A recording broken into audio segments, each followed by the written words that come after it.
अस्सलाम वालेकुम। हम आपको एक फ़तवे के बारे में बताने के लिए जा रहे हैं कि वली या सरपरस्त की इजाज़त के बगैर निकाह नहीं होता। ये ख़तीब पार्लियामेंट हाउस मुफ्ती अहमद रहमान का फ़तवा है। इस फ़तवे में लिखा है कि अस्सलाम वालेकुम व रहमतुल्लाहि बरकातुहू, और सवाल ये है कि शरीयत क्या कहती है कि लड़की के वली के होते हुए लड़की कोर्ट मैरिज कर सकती है। और फतवा ये है कि आपने लड़की के वली के होते कोर्ट मैरिज की शरई हैसियत के बारे में दरियाफ्त फरमाया है। फतवा हस्ब झैल है।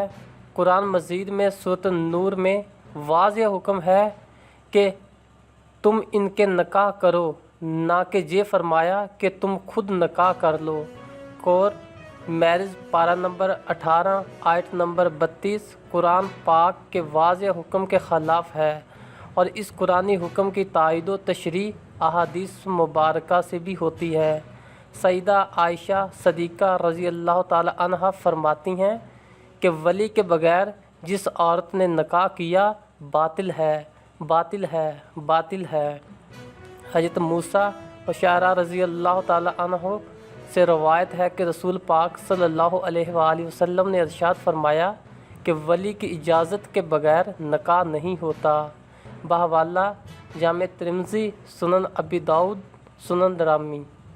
हज़रत सैयदना अबू हुरैरा रज़ी अल्लाह ताला अन्हो से रवायत है कि रसूल अकरम सल्लल्लाहु अलैहि वसल्लम ने ये इरशाद फरमाया कि औरत अगर खुद निकाह करेगी तो ज़ना में मुब्तला होगी। लिहाजा वली की इजाज़त के बगैर जो निकाह भी मुनअक़द होगा वो बातिल होगा, क्योंकि होगा ही नहीं। जब निकाह नहीं होगा तो पैदा होने वाली औलाद भी नाजायज़ होगी। ये कोर्ट मैरिज की हैसियत पर ख़तीब पार्लियामेंट हाउस का फ़तवा है। वली या सरपरस्त की इजाज़त के बगैर निकाह नहीं होता। औरत अगर खुद निकाह करेगी तो ज़ना में मुब्तला होगी। वली के बगैर जो निकाह कराया जाएगा वो बातिल होगा। ख़तीब पार्लियामेंट हाउस मुफ्ती अहमद रहमान का फ़तवा।